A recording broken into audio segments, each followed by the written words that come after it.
अस्सलाम वालेकुम दोस्तों, तुसीं वेखदे पे हो अपना देश पंजाब टीवी ते मैं तुहाडा मेज़बान मोहम्मद नदीम करल।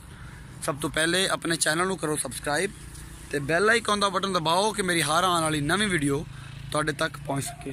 दोस्तों तुहाडे वास्ते जिहड़ी वीडियो अज लैके आया मेरे एक बड़े प्यारे दोस्त, तुहाडी मुहब्बतां ते चाहतां दा उही अंदाज़ जिहड़ा तुसीं पहले ही मेरे नाल करदे हो।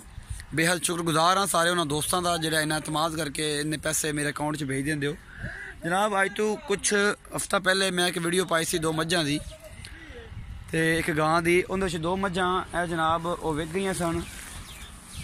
मैं तुहानूं विखावांगा, उन्हां दा डाला बिल्कुल है विच नज़र आ रहा सारा कुछ। इधर इधर उपर करिए एक बारी, सारा कुछ विच नज़र आ रहा जनाब।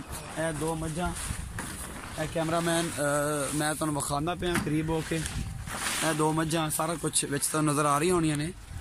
यह जी चीज़ है मझां ते डाला सारा कुछ 2 मझां में जा रही हैं जनाब। एक बच्चा है, सूई हुई मझ। ये जनाब मेरे एक बड़े पहले दोस्त ने, उन्होंने मेरे तो खरीदिया सन आज़ाद कश्मीर। ये जनाब जा रही ने, उन्होंने पैसे मैनू भेज दिते सन। तो ये जनाब मझां उन्होंने दी अमानत ने। अल्लाह पाक उन्होंने जिंदगी देवे, अल्लाह पाक उन्होंने खुश रखे, राज नसीबां च करे। एक सूह पई है, एक सून वाली छोटी है पहलन। इंशाअल्लाह मेरे मालिक ने चाहा तो इंशाअल्लाह ये बहुत अच्छा होएगा और इंशाअल्लाह उन तक पहुँच जाएगियाँ। तो बस इस तरह प्यार मुहब्बत अपना मेरे नाल कायम रखियो। अपना बहुत सारा ख्याल रखिया जे। मिलते हैं अगली वीडियो च। अल्लाह निगहबान।